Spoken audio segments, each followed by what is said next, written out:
Everyone welcome to the DSA in Java series. ये हमारा lecture number 27 है और आज के इस वीडियो में हम एक बहुत ही ज़्यादा स्टैंडर्ड क्लासिकल और लेजेंडरी रिकर्सन बैकट्रैकिंग प्रॉब्लम को सॉल्व करने वाले हैं, जो कि है आपका एन क्वीन लीड कोड का क्वेश्चन नंबर 51। ये बहुत ही ज़्यादा इंपॉर्टेंट क्वेश्चन है, ये पूछा ही जाता है। ठीक है, आप बड़े कंपनी में बैठे हैं तो आपको पूछा ही जाएगा N queen the most important recursion backtracking का प्रॉब्लम है। तो आज हम ये कवर करने वाले हैं। ठीक है, ये क्वेश्चन कौन कौन सी कंपनी में पूछा गया है ये हम आपको सबसे पहले बताते हैं। देखिए, तो ये क्वेश्चन जो है आपकी इतनी सारी कंपनी से पूछा जा चुका है। Google, Amazon, Microsoft, Meta, Bloomberg, TikTok, TCS, Oracle, Goldman, Zoho, Adobe, ये सब बड़ी बड़ी कंपनीज हैं। इन सब कंपनीज में जो है ये क्वेश्चन जो है पूछा जा चुका है आपका एन वन। ठीक है, तो इसको सॉल्व करना शुरू करते हैं। तो देखिए, इस क्वेश्चन में क्या करना है। इस क्वेश्चन में आपको इनपुट में एक एन गिवन होगा।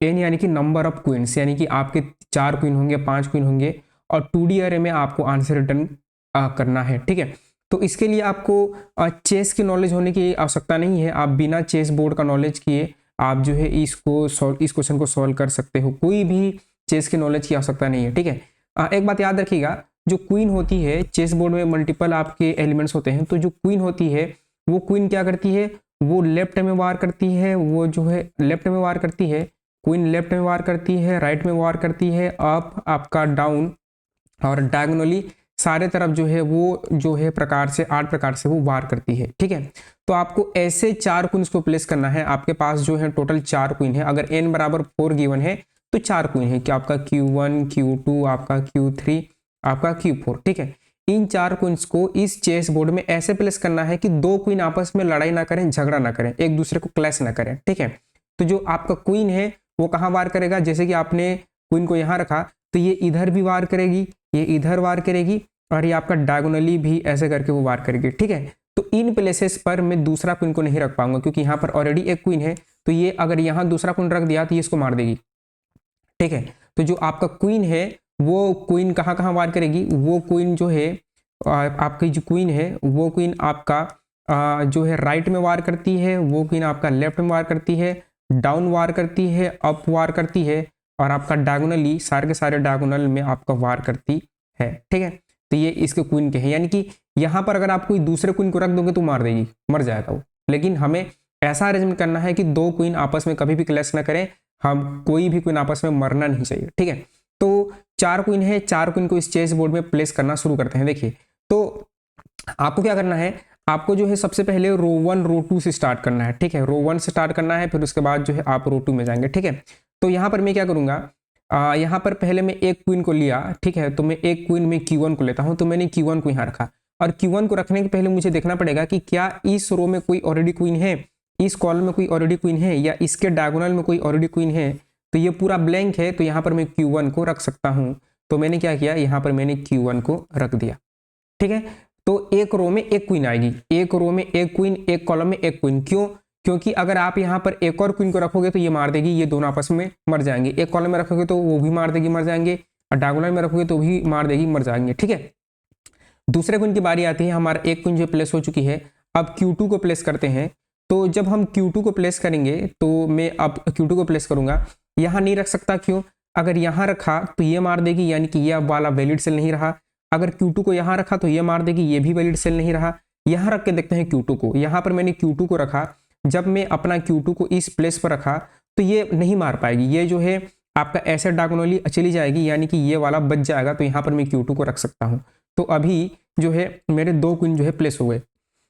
अब थर्ड क्वीन की बारी, तो थर्ड क्वीन को मैं यहाँ नहीं रख सकता। क्यों, अगर यहाँ रखूंगा तो ये मार देगी, तो ये आपका नहीं रख सकते। यहाँ भी नहीं रख सकता, अगर यहाँ रखा तो ये मार देगी। अगर मैं इस प्लेस पर अगर Q को रखूंगा तो ये मार देगी, आपस में दोनों क्लैश हो जाएंगे, 2 क्वीन झगड़ा नहीं करने चाहिए, तो यहाँ भी नहीं रख सकता। तो इसको भी हम कर देते हैं क्रॉस। अगर यहाँ रखा तो ये ऐसे मार देगी, नीचे से ये यहाँ नहीं रख सकते। अगर यहाँ रखा तो ये भी मार देगी, यहाँ भी नहीं रख सकते। इसका मतलब क्या है, एक रो में एक क्वीन आना कंपलसरी है। इसका मतलब कि इस रो में मैं कोई भी क्वीन को प्लेस नहीं कर पा रहा हूं, यानी कि आपने ओरिजिनल क्वीन को, यानी कि क्वीन नंबर 2 को गलत प्लेस पर रखा है। आपने सेकेंड क्वीन को गलत प्लेस पर रखा है, तो आपको क्या करना पड़ेगा, आपको बैक ट्रैक करना पड़ेगा, आपको बैक ट्रैक करना पड़ेगा, आपको वापस जाना पड़ेगा। ठीक है, तो यहाँ से वापस जाएंगे, यहाँ से यहाँ, यहाँ से यहाँ, और फिर उस प्लेस से आप यहाँ पर वापस आओगे और यहाँ वापस आगे और इसको इस क्वीन को यहाँ से हटाओगे, यानी कि Q2 को आपने गलत प्लेस पर रखा है और ये आपको बैक ट्रैक करना है, वापस लौट जाना है। सारे पॉसिबल सॉल्यूशन हम देख रहे हैं, नहीं मिला तो हम क्या कर जाएंगे, बैक ट्रैक कर जाएंगे। ये हमने आपको बैक ट्रैकिंग की इंट्रो में बताया था, ठीक है। तो हम क्या करेंगे, हम जो है अब बैक ट्रैक करेंगे और बैक ट्रैक करके हम क्या करेंगे, Q2 को यहाँ से हटाएंगे, Q2 को यहाँ से हटा देंगे और आपका Q2 यहाँ से हटेगा और Q2 को यहाँ रखने की कोशिश करेंगे। तो Q2 को यहाँ अभी के लिए रख सकते हैं क्योंकि ये जो है ऐसे मारेगी, Q2 मेरा यहाँ पर प्लेस हो गई, ठीक है। अब Q2 प्लेस होने के बाद Q3 को प्लेस करने की कोशिश करूंगा, तो Q3 को यहाँ नहीं रख पाऊंगा क्योंकि यहाँ रखा तो ये मार देगी। यहाँ पर अगर Q3 को रखा तो यहाँ पर मैं रख सकता हूँ, क्यों, अगर यहाँ पे रखूंगा तो ये डायगोनली ऐसे मार के चली जाएगी, यानी कि ये बच जाएगी, ये डायगोनली नीचे से मारेगी, यानी कि ये बच जाएगी, मेरा Q3 जो है प्लेस हो चुकी है, ठीक है। और यहाँ पर आप प्लेस नहीं कर पाए। अब जो है Q4 की बारी आई, तो Q4 को मैंने ट्राई किया, तो Q4 को मैं इस प्लेस पर नहीं रख सकता, ठीक है। अगर मैं Q4 को ट्राई करूं तो Q4 को मैं यहाँ नहीं रख सकता, क्यों, क्योंकि ये ऐसे मार देगी। Q4 को यहाँ भी नहीं रख सकता क्योंकि ये मार देगी, Q4 को यहाँ भी नहीं रख सकता क्योंकि ये मार देगी डायगोनली, Q4 को यहाँ नहीं रख सकता क्योंकि ये मार देगी डायगोनली। इसका मतलब क्या है, इसका मतलब आपका Q3 का अरेंजमेंट रॉन्ग है, आपने Q3 को गलत जगह पर रखा है। तो आप क्या कीजिए, बैक ट्रैक कीजिए और वहां जाइए और वापस आने के बाद Q3 को जहां पर आपने रखा था वहां से Q3 को क्या कीजिए, आप रिमूव कीजिए। तो आप जो है Q3 को यहाँ से क्या करोगे, रिमूव करोगे और Q3 को यहाँ प्लेस करने की कोशिश करोगे। जब आप Q3 को यहाँ प्लेस करने की कोशिश करोगे तो ये मार देगी, जब आप Q3 को यहाँ प्लेस करने की कोशिश करोगे तो फिर से ये मार देगी, यानी कि ओरिजिनली आपका Q2 ही गलत प्लेस पर प्लेस्ड है, आपने Q2 को ही क्या रखा, गलत प्लेस पर रखा है। तो Q2 जो है आउट ऑफ बाउंड चला जाएगा आपके बॉक्स के। इसका मतलब क्या है कि आपने Q1 को गलत प्लेस पर रखा है, आपने Q1 को गलत प्लेस पर रखा है। तो यहां से पूरा बैक ट्रैक कीजिए, इन सब चीजों को हटाइए और हटाने के बाद क्या कीजिए, Q1 का पोजीशन चेंज कीजिए। तो इन सब चीजों को हटाएंगे और सब चीजों को हटाने के बाद आपको Q1 का प्लेस चेंज करना है। तो Q1 यहां से हटकर जो है आपका Q1 जो है अब यहां से हटकर आपको Q1 को यहां पर रखना है। अब मेरा Q1 यहां पर आ गया, अब Q1 यहां पर आ गया। अब जो मैं Q2 को ट्राई करता हूं तो Q2 को मैं यहां नहीं रख पाऊंगा क्योंकि ये ऐसे मार देगी, यहां नहीं रख पाऊंगा क्योंकि ऐसे मार देगी, यहां नहीं रख पाऊंगा क्योंकि ऐसे मार देगी। यहां मैं Q2 को रख सकता हूं क्योंकि ये नहीं मार पाएगी यहां तक, ठीक है। तो मैंने क्या किया, मैंने Q2 को यहां रख दिया। अब Q3 की बारी आई, तो अब Q3 को मैं जो है आपका Q3 को यहां रखने की कोशिश किया। तो अगर यहां रखूंगा तो ये ऐसे मार देगी और ये ऐसे मारेगी, ये ऐसे मारेगी, यानी कि हम यहाँ पर Q3 को रख सकते हैं, हम Q3 को यहाँ पर रख सकते हैं। तो हमने क्या किया, हमने यहाँ पर Q3 को रख दिया। अब जो है एक रो में एक क्वीन, Q4 की बारी आई, तो आपका Q4 जो है आप जो है Q4 को यहाँ ट्राई किए, तो Q4 को यहाँ रखेंगे तो ये मार देगी, Q4 को अगर यहाँ रखूंगा तो ये मार देगी, Q4 को यहाँ रखूंगा तो ये ऐसे करके इधर चली जाएगी, यानी कि ये नहीं मार पाएगी, ठीक है। तो Q4 को हम इस प्लेस पर रख सकते हैं। तो मैंने यहाँ पर Q4 को रख दिया। मेरे सारे के सारे क्वीन जो है आपस में, अब सारे के सारे क्वीन जो है प्लेस हो चुके हैं। कोई भी क्वीन एक दूसरे को झगड़ा नहीं करेंगे। यह डायगोनली ऐसे चले जाएगा, यह डायगोनली आपकी ऐसे चले जाएगी और ये डायगोनली आपकी ऐसे चली जाएगी। कोई भी क्वीन कहीं पर भी क्लैश नहीं करने हैं। ये है आपका एन क्वीन का अरेंजमेंट, ठीक है। इस तरह से हमें क्वीन्स को प्लेस करना है, ऐसे प्लेस करना है कि कोई भी क्वीन आपस में जो है क्लैश ना करे।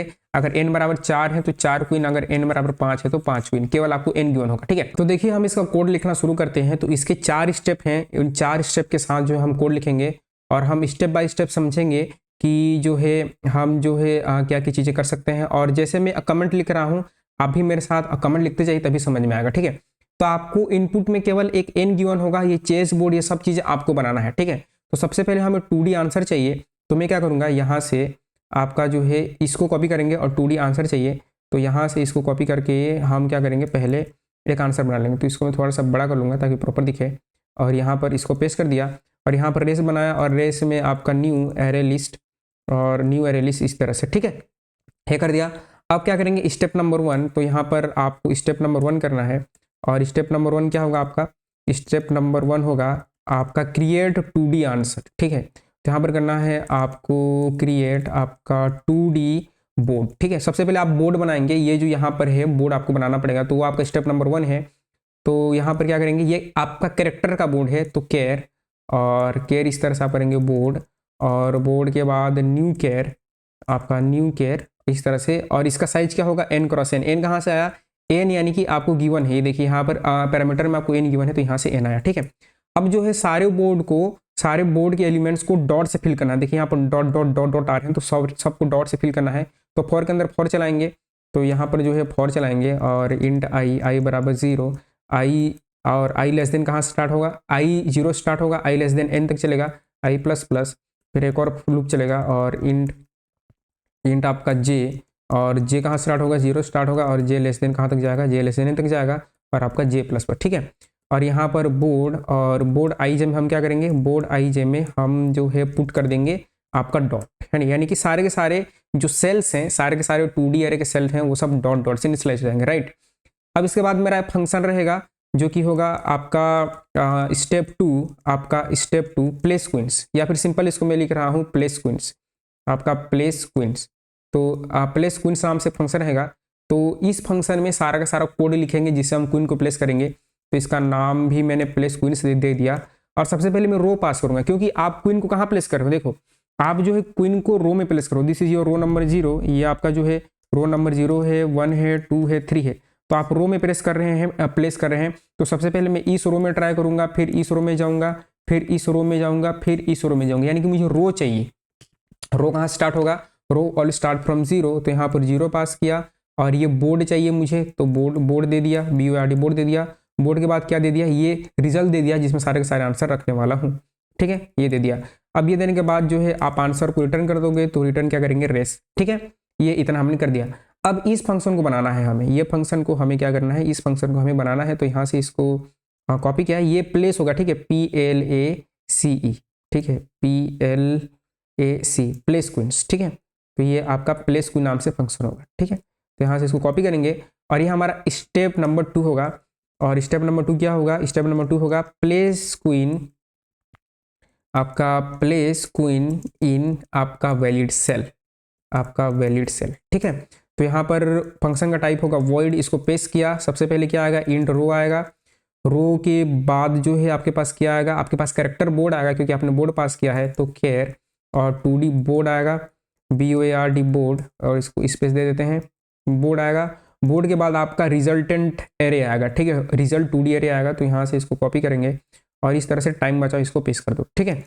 अब जो है बेस केस, सबसे पहले हम रिकर्शन में क्या लिखते हैं, रिकर्शन में सबसे पहले हम बेस केस लिखते हैं। तो बेस केस क्या होगा, देखिए बेस केस वो केस होगा कि आप जो है, जैसे आपने रो नंबर 0 से स्टार्ट किया, आपने रो नंबर 0 से स्टार्ट किया, इसको मैं ऐसे लिख लेता हूँ, रो में 0 है, 1 है, 2 है, 3 है। तो आपने यहाँ से स्टार्ट किया, फिर आप यहाँ पहुंचे, फिर आप यहाँ पहुंचे, फिर आप यहाँ पहुंचे। एक टाइम बाद आपका रो एक बार 4 में चला जाएगा, ठीक है। तो जब आप रो 4 में चले जाओगे, यानी कि सारे के सारे क्वींस आपके प्लेस हो चुके हैं, सारे क्वीन आपने प्लेस कर दिए। तो इन क्वीन को मुझे मेरे आंसर एरे में डालना है, जो आंसर 2D एरे है उसमें मुझे डालना है, ठीक है।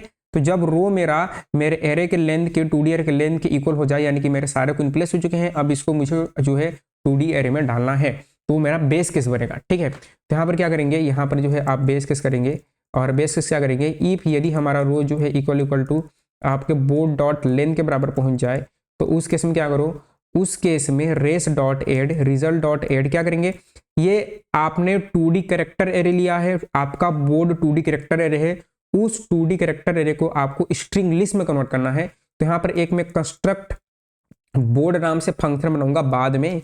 इस कंस्ट्रक्ट बोर्ड वाले फंक्शन में 2D एरे को मैं स्ट्रिंग लिस्ट में कन्वर्ट करूंगा, और यहाँ पर अभी के लिए पास कर दिया बोर्ड, ठीक है।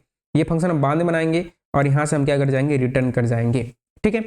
अब जो है अभी तक हमने, ये तो बेस केस है, यानी कि ये जब आपका क्वीन प्लेस हो चुके हैं, लेकिन अभी तक हमने प्लेस करना शुरू नहीं किया है, ठीक है।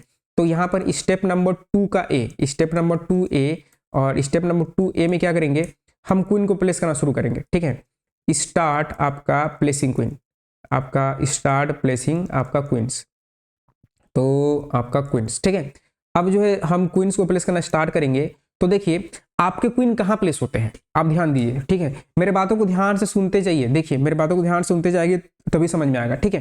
तो ये आपका 0th कॉलम है, फर्स्ट कॉलम है, सेकंड कॉलम है, थर्ड कॉलम है। देखो जैसे आपको क्वीन को यहाँ प्लेस करना है स्टार्टिंग में, तो आप कहाँ प्लेस करते हो, रो नंबर 0 है, आप कॉलम में प्लेस करते हो, इस कॉलम में ट्राई करते हो, पहले इस कॉलम में ट्राई करोगे, फिर इस कॉलम में, फिर इस कॉलम में, फिर इस कॉलम में, यानी कि आप सारे के सारे कॉलम को क्या करते हो, ट्रैवर्स करते हो। रो तो कांस्टेंट रहता है, यानी कि मुझे एक लूप चाहिए जिसमें रो कांस्टेंट रहे, लेकिन कॉलम क्या होता जाए, चेंज होता जाए, कॉलम जो है चेंज होना चाहिए, ठीक है।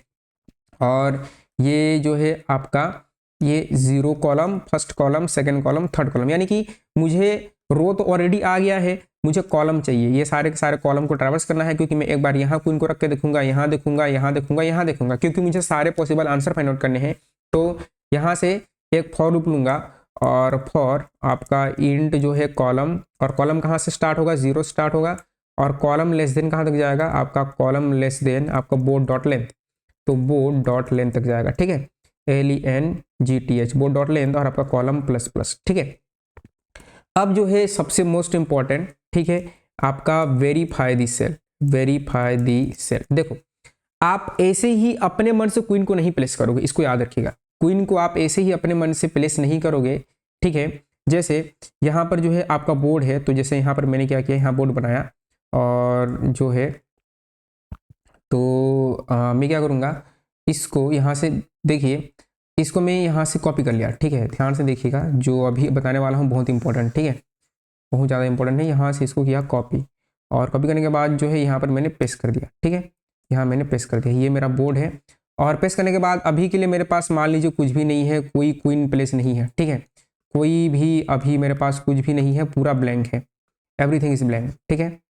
तो सब चीज़ क्या है, सब ब्लैंक है, तो अभी के लिए सब ब्लैंक है, राइट।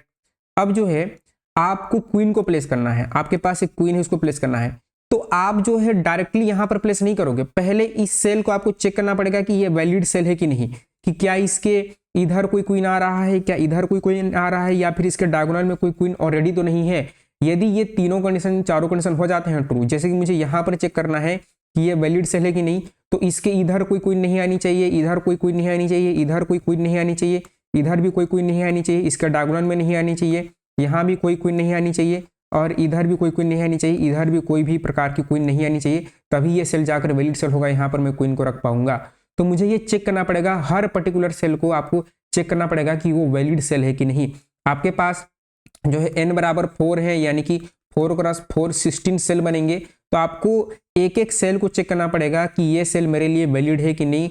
अगर ये वैलिड होगा तभी जाकर आप जो है क्वीन को प्लेस करोगे, अदरवाइज आप प्लेस नहीं करोगे, ठीक है।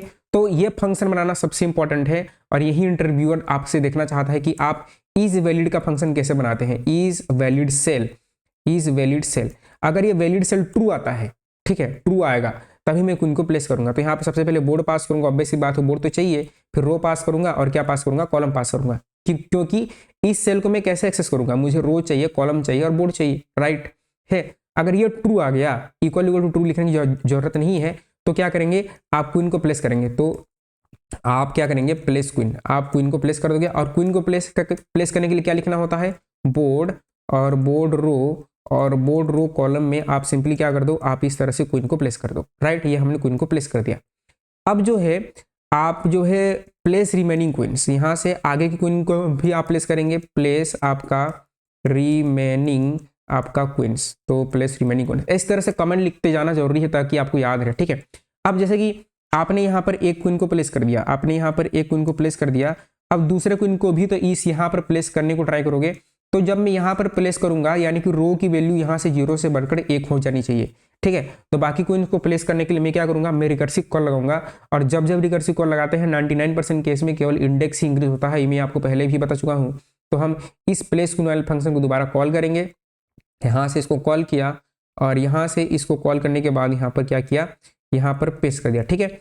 और यहाँ पर सबसे पहले रो की वैल्यू इंक्रीज कर दो, रो +1, और आपका बोर्ड का एज इट इज बोर्ड रहेगा, और आपका रिजल्ट का रिजल्ट रहेगा, ठीक है। अब जो है यहाँ पर एक आपको अंडू ऑपरेशन करना है, अंडू ऑपरेशन, ठीक है। अंडू ऑपरेशन मतलब क्या है कि जैसे कि हमने क्या किया था, हमने जो है क्वीन को यहाँ प्लेस किया था, फिर यहाँ प्लेस किया था, लेकिन जैसे ही हमने Q3 को प्लेस किया हमें दिक्कत आने लगी, तो हमने देखिए, यहाँ देखिए, यहाँ पर आपने Q1 को प्लेस किया है, Q2 को प्लेस किया है, लेकिन सबसे पहले Q2 यहाँ पर प्लेस था, तो Q2 यहाँ प्लेस था, तो Q3 को दिक्कत आने लगी, तो आपने Q2 को यहाँ से हटाकर फिर यहाँ पर रखा, बैक ट्रैक किए। तो बैक ट्रैक जब आप किए, उस समय जो ओरिजिनल स्टेट था, ओरिजिनल स्टेट में यहाँ पर डॉट डॉट था, तो वो डॉट डॉट आ जाना चाहिए, ठीक है। यानी कि मैं जब अभी इस प्लेस पर हूं, मैं यहाँ पर क्वीन को प्लेस कर रहा हूं, तो मुझे नहीं पता कि आगे चलकर ये वाला वैलिड है कि नहीं, लेकिन अभी के लिए वैलिड है, तो मैंने यहाँ प्लेस कर दिया। जब आगे चलकर पता चला कि ये वाला सेल वैलिड नहीं रहा है, आगे जाकर दिक्कत दे रही है, तो मैं इसको यहाँ से हटाकर यहाँ पर जो इनिशियल स्टेट था, जो कि डॉट था, इसको मैं डॉट से फिल करूंगा, यानी कि मैं बैक ट्रैक करते टाइम डॉट से फिल करूंगा तो मैं क्या करूंगा, यहाँ पर जो है इसको कॉपी करें और वहाँ पर क्या कर दें, यहाँ पर आप डॉट करें। तो यहाँ पर आपको क्या करना है, यहाँ पर आपको डॉट करना है और यहाँ से आप डॉट करेंगे, ठीक है। अब दो चीज़ें बाकी हैं, स्टेप नंबर 2 कंप्लीट है, आपको इस वैलिड सेल बनाना है और आपको जो है ये वाला फंक्शन बनाना है कंस्ट्रक्ट बोर्ड का, ठीक है। तो इस वैलिड सेल इंपॉर्टेंट है और यही इंटरव्यूअर आपसे देखना चाहता है, तो इसको कॉपी करते हैं, इसको बनाना शुरू करते हैं। हम किसी सेल को वेरीफाई कैसे करेंगे कि वो वैलिड सेल है कि नहीं, ठीक है। तो यहाँ पर स्टेप 3 आपका स्टेप नंबर 3 क्या होगा, आपका वेरीफाई दी सेल, आपका वेरीफाई दी सेल, ठीक है, वेरीफाई दी सेल। और इस फंक्शन का रिटर्न टाइप क्या होगा, बुलियन, क्योंकि यहाँ पर क्या रिटर्न हो रहा है, ट्रू या फॉल्स। तो यहाँ पर फंक्शन का रिटर्न टाइप होगा बुलियन और बुलियन करने के बाद जो है आप फंक्शन का नाम, आपको बोर्ड मिला है, रो और कॉलम मिले हैं, तो यहाँ पर केयर बोर्ड, और केयर बोर्ड करने के बाद जो है आपको रो मिला है तो इंट रो और इंट आपका कॉलम, ठीक है। और आपको 4 चीज़ें चेक करनी है, जैसे कि अगर मुझे क्वीन को चेक करना है तो मुझे 4 चीज़ें चेक करनी है, ठीक है। तो इस सेल को जैसे मुझे चेक करना है कि ये सेल वैलिड है या नहीं, तो सबसे पहले मैं यहाँ से ये रो वाइज चेक करूंगा। रो वाइज यानी कि इसको क्या बोलते हैं, हॉरिजॉन्टली चेक, इसको हॉरिजॉन्टली बोलते हैं। इसके बाद में ये वाला नीचे चेक करूंगा, यानी कि इसको बोलेंगे कॉलम वाइज, यानी कि इसको क्या बोलते हैं, इसको आपका वर्टिकली बोलते हैं। वर्टिकली के बाद जो है मैं इसे डायगोनली चेक करूंगा, ठीक है, ये ऐसे ऐसे करके डायगोनली चेक करूंगा तो ये आपका होगा डायगोनली, ठीक है। अब जैसे कि यहाँ पर इसको आप चेक करना चाहते हो, इसको चेक करना चाहते हो, ये वाला सेल को आप चेक करना चाहते हो, तो इस वाले सेल के लिए क्या होगा, सबसे पहले आप रो चेक करोगे, रो आ गया, रो के बाद आप क्या चेक करोगे, आप कॉलम चेक करोगे, कॉलम के बाद जो है आप जो है यहाँ से आपने इसको चेक करना है, आपने पहले रो चेक किया, रो के बाद आपने कॉलम चेक किया, कॉलम के बाद आप जो है ये इसको क्या बोलेंगे, दिस इज नोन एज आपका right upper diagonal, right upper आपका डायगोनल, डायगोनल, इसको चेक करोगे। और क्या करोगे, आप यहाँ से आप इधर से लेफ्ट अपर डायगोनल को चेक करोगे, लेफ्ट अपर डायगोनल को चेक करोगे, बॉटम को चेक करने की जरूरत नहीं पड़ती, ठीक है। तो 4 चीजें हम चेक करेंगे। तो कोई भी सेल अगर वैलिड होगा कब, जब जो है आपका चेक जो है आपका रो वाइज, तो रो वाइज चेक करेंगे, रो वाइज यानी कि हम इसको हॉरिजॉन्टली चेक करेंगे, आपका जॉन्टली चेक करेंगे, और हॉरिजॉन्टली के बाद जो हम क्या करेंगे, इसको करेंगे चेक आपका कॉलम वाइज, आपका कॉलम वाइज, और इसको कॉलम वाइज करते हैं। तो कॉलम वाइज यानी कि इसको क्या बोलेंगे, वर्टिकली चेक करेंगे, वर्टिकली चेक करेंगे। वर्टिकली बाद जो है हम क्या करेंगे, इसको चेक करेंगे आपका लेफ्ट अपर डायगोनल, लेफ्ट आपका अपर डायगोनल, डायगोनल, ठीक है। और क्या चेक करेंगे, चेक आपका राइट अपर डायगोनल, ठीक है। तो इस तरह से कमेंट लिखते जाइएगा ताकि आपको जो है चीजें जो है मेमोराइज रहे, राइट अपर डायगोनल। तो ये हमारा स्टेप नंबर 3 है। रो वाइज कैसे चेक करेंगे, देखिए रो वाइज में क्या होता है, जैसे कि आप इस रो को चेक करना चाहते हो कि आपके पास यहाँ पर इस सेल का रो नंबर आया और कॉलम नंबर आया, तो ये सेल आपका वैलिड सेल होगा कब, जब इसके रो में कोई कोई नहीं होगा, यानी कि मुझे सबसे पहले रो वाइज चेक करना है। तो यहाँ पर रो वाइज में मेरा रो कांस्टेंट है, क्या चेंज हो रहा है, कॉलम चेंज हो रहा है। तो मैं क्या करूंगा, इस पूरे रो को ट्रैवर्स करूंगा, यदि कहीं पर भी इफ यदि मेरा बोर्ड, और यहाँ पर क्या होगा, इफ यदि मेरा बोर्ड BOARD बोर्ड आपका रो और कॉलम कहीं पर भी मुझे क्वीन दिख जाए तो वो मेरे लिए क्या हो गया, इनवैलिड सेल हो गया। अगर यहाँ आगे चलकर कहीं पर भी क्वीन दिख जाए मेरे लिए तो ये इनवैलिड हो गया, क्योंकि इसके सामने कोई भी क्वीन नहीं आना चाहिए, ठीक है। तो यहाँ पर मेरा रो कांस्टेंट है, क्या चेंज हो रहा है, कॉलम चेंज हो रहा है, ये सारे के सारे आपके कॉलम चेंज हो रहे हैं, यानी कि मुझे एक लूप चाहिए जो कि क्या होगा, केवल कॉलम चेंज करेगा, ठीक है। तो यहाँ पर क्या करूंगा, यहाँ पर एक फॉर लूप बनाऊंगा, यहाँ पर एक फॉर लूप लूंगा और int I will start from 0, और यहाँ पर एक ले लेता हूँ, इंट n ले लेता हूँ। इंट n में क्या करेंगे, आपका बोर्ड डॉट लेंथ, ठीक है, बोर्ड डॉट लेंथ ले लीजिए, LENGGTH बोर्ड डॉट लेंथ ले लिया, ठीक है। और आई लेस देन यहाँ पर आप करो, और आई लेस देन n और आपका i प्लस प्लस, ठीक है। और क्या करें, यदि आपका इफ बोर्ड, यदि इफ बोर्ड रो कांस्टेंट है, रो चेंज नहीं हो रहा है, क्या चेंज हो रहा है, कॉलम चेंज हो रहा है, तो कॉलम आई कहीं पर भी यदि आपको क्वीन मिल जाए तो क्या कर दो, यहाँ से इमीडिएट रिटर्न कर दो फॉल्स, यानी कि वो मेरे लिए क्या है, वो मेरे लिए इनवैलिड सेल है, क्योंकि उसके सामने ऑलरेडी क्वीन आ चुकी है। अब कॉलम वाइज चेक करना है, तो कॉलम वाइज चेक करने में क्या है, आपको जो है आप जैसे यहाँ पर खड़े हो और यहाँ पर खड़े होने के बाद जो है आप इधर चेक करना चाहते हो कि कोई इधर ऑलरेडी क्वीन तो नहीं है, मतलब कि मुझे पूरे कॉलम को क्या करना पड़ेगा, ट्रैवर्स करना पड़ेगा।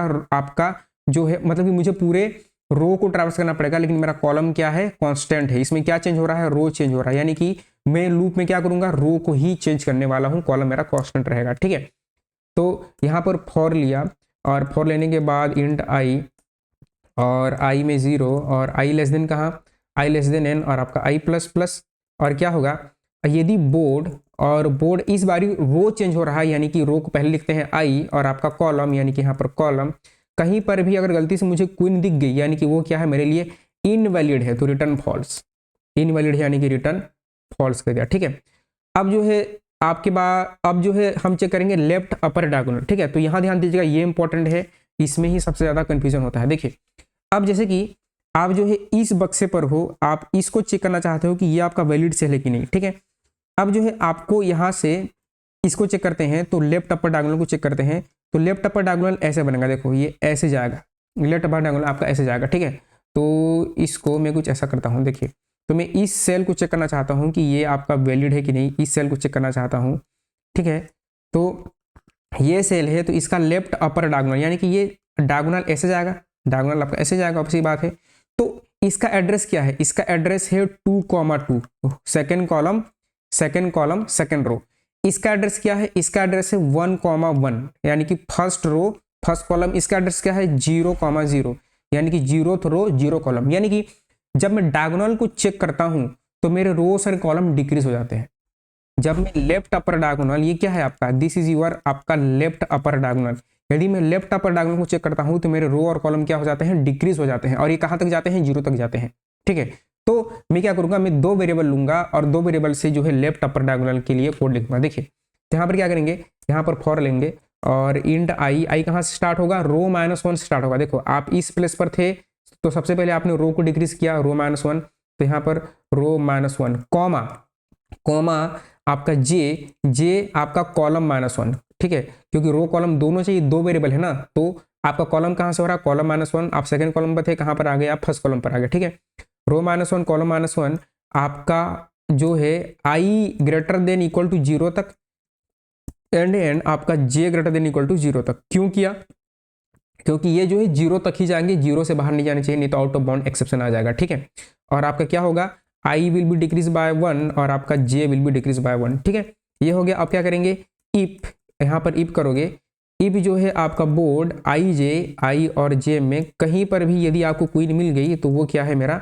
इनवैलिड है। ठीक है, तो यहाँ पर रिटर्न क्या कर दो, फॉल्स कर दो, और यहाँ पर रिटर्न क्या कर दो, फॉल्स कर दो। ठीक है, अब सिमिलरली हमें क्या चेक करना है, हमें राइट अपर डायगोनल को चेक करना है। तो राइट अपर डायगोनल में चीजें थोड़ी सी अलग होती हैं। देखिए कैसे चीजें थोड़ी सी अलग होती हैं, तो आपको बताते हैं कि चीजें कैसे अलग होती हैं। ठीक है, तो राइट अपर डायगोनल में क्या होता है, जैसे कि मैं क्या चाहता हूं, मैं इस डायगोनल को चेक करना चाहता हूं, यहां पर मैं हूं, इस सेल को चेक करना चाहता हूं, तो मैंने क्या किया, तो इस सेल को मैं चेक करना चाहता हूं, तो मेरा राइट अपर डायगोनल कैसे बनेगा, देखिए राइट अपर डायगोनल ऐसे जाएगा, यहां से लेकर ऐसे जाएगा। ठीक है, ये है मेरा राइट और अपर डायगोनल, राइट अपर और आपका डायगोनल। तो राइट अपर डायगोनल में क्या हो रहा है कि यहां से मेरा जो है रो डिक्रीज हो रहा है। देखिए इसका एड्रेस क्या है, 2,1 है, सेकंड रो फर्स्ट कॉलम, पहले रो लिखा जाता है। इसका एड्रेस क्या है, फर्स्ट रो सेकंड कॉलम। इसका एड्रेस क्या है, 0th रो थर्ड कॉलम। यानी कि मेरा यहाँ पर रो तो डिक्रीज हो रहा है लेकिन कॉलम इंक्रीज हो रहा है। तो राइट अपर डायगोनल में रो इंक्रीज होता है, कॉलम जो है रो डिक्रीज होता है, कॉलम इंक्रीज हो जाता है, और ये कॉलम कहां तक जाएगा, आपके चेस बोर्ड के लेंथ तक, यानी कि एन तक जाएगा। यदि ये हमने एन बराबर अभी 4 लिया है, हो सकता है एन बराबर उन्होंने 16, 20 लिया हो, तो ये और ऊपर जाता जाएगा, ये आपके बोर्ड के लेंथ तक जाएगा। ठीक है, तो इसको याद रखिएगा, राइट अपर डायगोनल में क्या होता है, राइट अपर डायगोनल में रो तो डिक्रीज होता ही होता है, रो तो डिक्रीज होगा ही होगा। आपका रो इस तरह से रो -1 आपका रो 1 से डिक्रीज होगा, लेकिन कॉलम 1 से इंक्रीज हो जाता है, यानी कि जे वाला पॉइंटर जो है कॉलम 1 से इंक्रीज हो जाता है। और आपका आई ग्रेटर देन 0 ही होगा, लेकिन जो आपका एंड है वो जे कहाँ तक जाएगा, जे लेस देन एन तक जाएगा। ठीक है, आपके बोर्ड के लेंथ तक। और आपका आई माइनस बट आपका जे क्या होगा, प्लस होगा। ठीक है, और यहाँ से इसको आप क्या कर लो, इसको कॉपी कर लो और इसको कॉपी करके पेस्ट। ठीक है, यहाँ कॉपी करके पेस्ट। ठीक है, अब आप हर जगह फॉल्स रिटर्न कर रहे हो, यदि कोई सेल इन सारे के सारे कंडीशन में से किसी भी कंडीशन को नहीं सेटिस्फाई किया, यानी कि एट लास्ट में वो सेल क्या है, वैलिड सेल है, तो यहाँ से आप रिटर्न क्या करोगे, रिटर्न करोगे ट्रू। ठीक है, अब एक लास्ट फंक्शन बाकी है जो कि है आपका कस्टर्ड बोर्ड का। तो हमारे पास आंसर आ गया होगा, इसको हमें 2D लिस्ट में कन्वर्ट करना है, ये 2D एरे को हमें लिस्ट में कन्वर्ट हम करना चाहते हैं। तो यहाँ पर स्टेप नंबर 4 आएगा, और स्टेप नंबर 4 क्या होगा, कन्वर्ट आपका 2D एरे इनटू आपका स्ट्रिंग लिस्ट। ठीक है, तो यहाँ पर इसका रिटर्न टाइप क्या हो जाएगा, लिस्ट ऑफ स्ट्रिंग। तो यहाँ से मैं क्या करूँगा, हाँ ठीक है, लिस्ट ऑफ स्ट्रिंग, लिस्ट और आपका स्ट्रिंग, और लिस्ट ऑफ स्ट्रिंग करने के बाद जो है यहाँ से इसका नाम को कॉपी कर लेंगे, और नाम कॉपी करने के बाद जो है हमारे पास एक बोर्ड आएगी। तो यहाँ से नाम कॉपी कर लिया, हमारे पास बोर्ड आएगा केयर, और केयर इस तरह से आपके पास बोर्ड आएगा। और बोर्ड में क्या करना है, आपको एक लिस्ट बनानी है, लिस्ट स्ट्रिंग, और इसका नाम आप दे दो, रिजल्ट दे दीजिए रेस आपका new array list, new array list, new array list. और न्यू एरे लिस्ट हो जाने के बाद जो है यहाँ पर क्या करेंगे, एक फॉर ईच लूप चला लीजिए, फॉर और केयर, और इस तरह से आप रो वाइज जो है कर सकते हो, रो। और यहाँ पर क्या करो, बोर्ड दे दो, और क्या करो, बोर्ड देने के बाद जो है res dot add new string, और न्यू स्ट्रिंग करके यहाँ पर क्या पास कर दीजिए, बोर्ड को पास कर दीजिए, रो को पास कर दीजिए। तो आपका हर रो स्ट्रिंग लिस्ट में कन्वर्ट हो जाएगा। और यहाँ से क्या कर जाओ, यहाँ से आप रिटर्न कर दो, और क्या रिटर्न कर दो, यहाँ से रेस को रिटर्न कर दो। अब इसको सबमिट करते हैं, देखते हैं, इतना ही कोड होता है, थोड़ा सा बड़ा होता है लेकिन आपको करना पड़ेगा। यहाँ पर कुछ इशू आ गया, यहाँ पर मैंने सेमीकोलन मिस कर दिया, तो सेमीकोलन यहाँ पर लगा लेंगे, और सेमीकोलन लगाने के बाद जो कंपाइलेशन एरर है, अब देखते हैं। अब एक और मिस्टेक है, एक और मिस्टेक क्या है कि यहाँ पर जो है ये क्या बोल रहा है, अनएक्सपेक्टेड। तो यहाँ पर मैंने सेमीकोलन को मिस कर दिया, तो यहाँ फिर से सेमीकोलन लगाऊंगा। ठीक है, छोटा मोटा मिस्टेक होता है, छोटा मोटा मिस्टेक होता है, तभी आप सीखते हैं। देखते हैं कि कहाँ पर जो है क्या चीज़ एरर है। और एक और मिस्टेक आ गया, और एक और मिस्टेक ये है कि फिर से कंपाइलेशन एरर है, यहाँ भी सेमीकोलन हमने मिस किया है, यहाँ भी सेमीकोलन लगाएंगे और फिर से देखेंगे। तो अब जो है कोई एरर नहीं आनी चाहिए। ठीक है, अब देखते हैं, अब जो है चल जाना चाहिए। तो हमारे चीज़ें चल गई, सारे के सारे टेस्ट केस आपके जो है हमारे पास हो चुके हैं, सारे के सारे हमारे टेस्ट केस 9 टेस्ट केस हमारे जो थे पास हो चुके हैं। तो ये है आपका एन क्वीन का सोल्यूशन। आई होप कि आपको पसंद आया होगा, आपको समझ में आया होगा। तो अब हम इसकी टाइम कॉम्प्लेक्सिटी को डिस्कस हैं कि इसको टाइम कितना लगेगा प्लेस करने में। देखिए, तो जैसे कि आपने फर्स्ट क्वीन को प्लेस किया तो आपके पास जो है टोटल n चॉइसेस थे।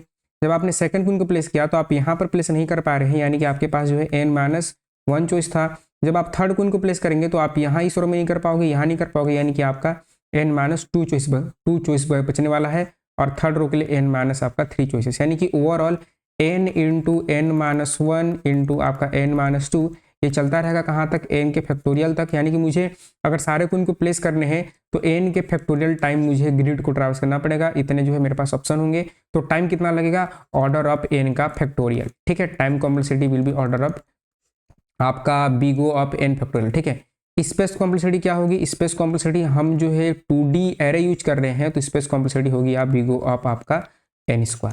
ठीक है, इसको याद रखिएगा। तो आई होप कि आपको वीडियो पसंद आया होगा, आपको n क्वीन समझ में आया होगा। बहुत ही अच्छा प्रॉब्लम था, कोड थोड़ा सा बड़ा है लेकिन जो है चीज़ें आपको समझ में आई होंगी, आपको करना पड़ेगा, इंपॉर्टेंट है, पूछा जाता है। ठीक है, तो यदि वीडियो पसंद आया तो वीडियो को एक लाइक करें, चैनल को सब्सक्राइब करें, अपने दोस्तों के साथ शेयर करें।